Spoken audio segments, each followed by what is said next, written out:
छत्तीसगढ़ की तरफ जान लेते हैं प्रदेश का हाल। क्या कुछ खबरें आज दिन भर सुर्खियों में बने रहने वाली हैं अलग अलग क्षेत्रों से। हम इसके लिए सीधे हमारे साथ जुड़ गए हैं रेवेंद्र राजपूत। जी रेवेंद्र। जैसे कि आप जान रहे लीना, प्रदेश के हालात के बारे में, जिस प्रकार कल पूरा प्रदेश चक्का जाम और बंद रहा। विश्व हिंदू कार्यकर्ताओं द्वारा जो रैली निकालकर का आह्वान किया गया था छत्तीसगढ़ बंद को लेकर, यह पूरी घटना बेमेतरा हिंसा से जुड़ी हुई है। अगर राजनीतिक दृष्टिकोण से देखें तो एक सिक्के के दो पहलू होते हैं, एक सांप्रदायिक और असांप्रदायिक। जिस प्रकार से कल रैली निकाली गई और रायपुर के बस स्टेशन में तोड़फोड़ एक बस में किया गया और यात्रियों को काफी परेशानी हुई, उससे काफी गहमा-गहमी पूरे छत्तीसगढ़ प्रदेश में अलग अलग शहरों पर और अलग अलग जिलों पर तनाव देखा गया। भारी संख्या में पुलिस बल अलग अलग मुख्य मुख्य चौकों पर विराट थी और जिस प्रकार से हिदायत दिया जा रहा था उनके कार्यकर्ताओं द्वारा, वो एक प्रकार से राजनीतिक माहौल को भी बिगाड़ने का काम कर रही है। इस प्रकार का आरोप आज कांग्रेस सरकार लगा रही है। आज पूरा दिन भर प्रदेश में बयानबाजी और एक सवाल जवाब का दौर रहेगा, क्योंकि जिस प्रकार से अभी बयानबाजी सामने आ रही है उसको देखते हुए ये लगता है कि बेमेतरा हिंसा शायद और आगे विकराल रूप ले सकता है। क्योंकि जिस प्रकार अभी पूर्व वर्तमान मंत्री कैबिनेट के मंत्री खाद्य मंत्री अमरजीत भगत ने कहा है कि बेमेतरा की हिंसा कोई बड़ी घटना नहीं है, इसके बारे में मुझे ज्यादा जानकारी नहीं है। ऐसे में राजेश मूणत पूर्व कैबिनेट मंत्री भाजपा के, उनका एक पलटवार आया है। उन्होंने कहा कि इस राज्य के मंत्री है और इस प्रकार का वो बयान देते हैं तो उसे समझ सकते हो कि इस प्रदेश की वास्तविक क्या स्थिति हो रही है। यहीं पर मुख्यमंत्री भूपेश बघेल से लेकर और आला अधिकारी जितने भी हैं सभी बेमेतरा हिंसा पर नजर बनाए रखे हुए हैं और तनाव को कम करने के लिए जितनी पुलिस बल की संख्या वहां बढ़ा सकती है बढ़ाई जा रही है।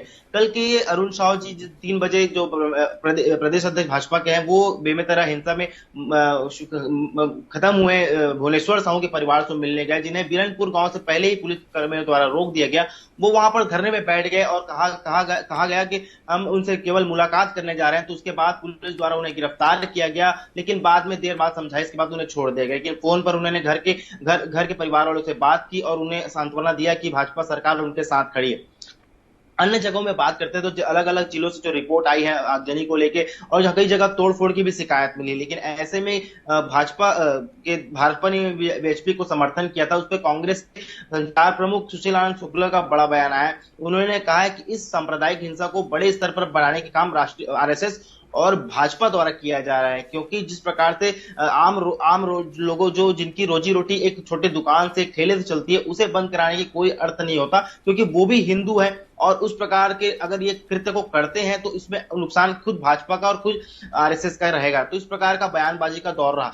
वही बात करेंगे 13 अप्रैल को प्रियंका गांधी वाड्रा बस्तर दौरे पे आ रही है, उसको लेकर तैयारियां पूरी हो चुकी है। प्रदेश अध्यक्ष मोहन मरकाम 3 दिनों से बस्तर दौरे पे रहेंगे और वहां से एक अपना अपडेट भी आ रहा है कि जो अनियमित कर्मचारी संघ के महासंघ के जो प्रदेश अध्यक्ष है, उनके जो संगठन के जितने भी कर्मचारी हैं, वो मुख्यमंत्री और कलेक्टर को पत्र लिख रहे हैं कि उन्हें प्रियंका गांधी वाड्रा से मिलने की अनुमति प्रदान किया जाए। उन्होंने इस संदर्भ में कहा कि जिस प्रकार से जो रैली निकलेगी प्रियंका गांधी वाड्रा की, उस सड़कों को वो गोबर से लिपेंगे और गोबर से बने कंडों का माला उनको भेंट करेंगे। ऐसा कहा जा रहा है कि छत्तीसगढ़ की संस्कृति में कुछ भी शुभ कार्य होता है तो उसे गोबर से उस घर को लिपा जाता है और गोबर से ही शुरुआत की जाती है। तो उसी प्रकार से प्रियंका गांधी वाड्रा जब आती हैं तो वो गोबर से लिपे हुए रोड पर चलेंगी और गोबर से बने कंडे को वो माला अर्पण करेंगे।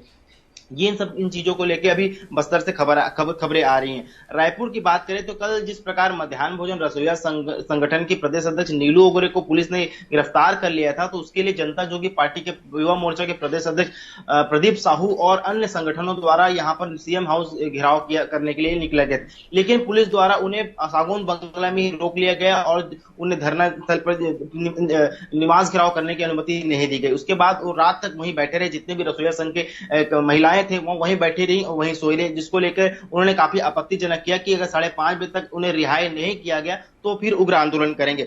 और अगर दूसरे जगह की बात करें तो अरुण साव का एक बड़ा बयान आया है सामने, जिसमें उन्होंने यह कहा है कि छत्तीसगढ़ सरकार को तालिबानी किया और वैसे ही बीजेपी के ट्विटर हैंडल में एक लोगो सेंड कर दिया जिसे छत्तीसगढ़ को मिनी पाकिस्तान कहा जा रहा है। उसको लेकर भी काफी बवाल हो रहा है कि जिस प्रकार छत्तीसगढ़ महाकाली का अपमान किया जा रहा है वो बर्दाश्त के बाहर है। इस प्रकार के आरोप कांग्रेस सरकार लगा रही है, वहीं पर बीजेपी सरकार ने भी हमला बोला है। दूसरी बात करें तो कल सभी विधायक दल, भाजपा विधायक दल, पूर्व मंत्री डॉक्टर रमन सिंह सिंह, नेता प्रतिपक्ष नारायण चंदेल, विधायक धर्मलाल कौशिक और जितने भी तमाम बड़े सभी नेता थे, वो राज्यपाल को पहाड़ी कोल्वा में हुए आत्मदाह एक परिवार के उसकी न्यायिक जांच के लिए मांग के लिए ज्ञापन सौंपा। राज्यपाल को कहा कि उन्होंने न्यायिक जांच की मांग की है और जिस प्रकार से अभी जो आत्महत्या हुई थी उसकी संपूर्ण जानकारी सूक्ष्म रूप से जो जांच होनी चाहिए उसके बारे में आधारित मांग।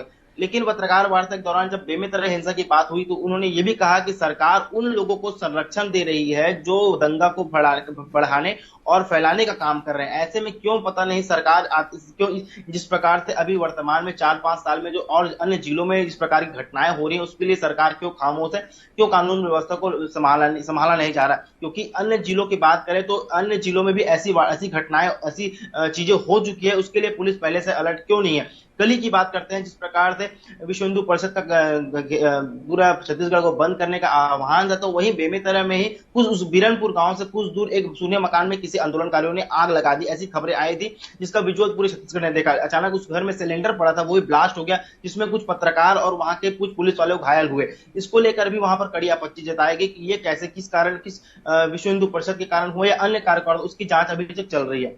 अगर अब बात करते हैं रायपुर राजधानी की तो कोविड को लेकर जो बड़ी अभी आंकड़े सामने आ रहे हैं वो चौंकाने वाले हैं। रायपुर में अभी तक इस बार फिर 25 केस निकले और पूरे प्रदेश में 93 केस निकले। इसके एक रोज पूर्व रायपुर कलेक्टर सर्वेश्वर भूरे ने सरकारी अस्पताल का जायजा लिया, मॉक ड्रिलिंग की और जो सुविधाएं होनी चाहिए कोविड को बढ़ने से रोकने के लिए उन सभी चीजों का इंतजाम करके देखा कि अगर वर्तमान की स्थिति में कल के समय अगर कोविड का दौर और बढ़ जाता है तो क्या स्वास्थ्य विभाग उसके लिए तैयार है कि नहीं। स्वास्थ्य विभाग से बड़ी जानकारी और अपडेट देता हूं। जिस प्रकार से टीएस सिंहदेव का अभी बयान भी आ रहा था उसको देखते हुए ये माहौल को गरमा दिया गया। बात करेंगे राजस्थान की तो जिस प्रकार सचिन पायलट भ्रष्टाचार के खिलाफ धरने पर बैठ रहे हैं तो इसका असर छत्तीसगढ़ में भी दिखाई दे रहा है, क्योंकि टीएस सिंहदेव ने यह कहा है कि लक्ष्मण रेखा जिस प्रकार से टीएस सिंहदेव ने सचिन पायलट ने कोई लक्ष्मण रेखा पार नहीं की और पार्टी से संबंधित कोई गतिविधियों को काम नहीं किया तो उस पर वो सरकार उनको चेतावनी दे रही है, कांग्रेस पार्टी उनको चेतावनी दे रही है। तो ये कहीं ना कहीं उसके साथ गलत हो रहा है और कहीं ना कहीं वो एक अंदाज से वो भी अपने स्तर पर लेते हुए कहा कि जो हाल उनका, क्योंकि अभी बीच में उनका एक वीडियो भी वायरल हुआ था जहां पर अन्य संगठन के कर्मचारियों द्वारा उनसे मांग की गई कि उनके वादे पूरे नहीं हुए हैं अभी तक। तो मंत्री जी का जवाब आया था कि आपको न्याय केवल मुख्यमंत्री भूपेश बघेल ही दिला सकते हैं, मेरी कोई वो नहीं, जितना मैं कुछ नहीं बोल सकता, मैं उनकी बातों को उनके सामने रख सकता हूं, आपकी बातों को उनके सामने रख सकता हूं, उनकी बातों को बता सकता हूं, बस इतना कहकर उन्होंने फोन काट दिया था। लेकिन जो इससे प्रकार से जो अभी हालात चल रहे हैं वो प्रदेश में लगातार बने रहने वाले हैं। और रही बात मौसम विभाग की तो मौसम 2 दिन से भी जिस प्रकार नमी पड़ रहा था लेकिन आज वहां पर तापमान में भारी बढ़ावती दिखाई गई और आज गर्मी पड़ सकती है और आने वाले कुछ समय में और गर्मी पड़ने के आसार दिखाई दे रहे हैं। चलिए, तमाम जानकारी के लिए शुक्रिया देवेंद्र। तो ये तो हो गई राजधानी रायपुर के छत्तीसगढ़ की तमाम खबरें जो आज सुर्खियों पर बने रहने वाली।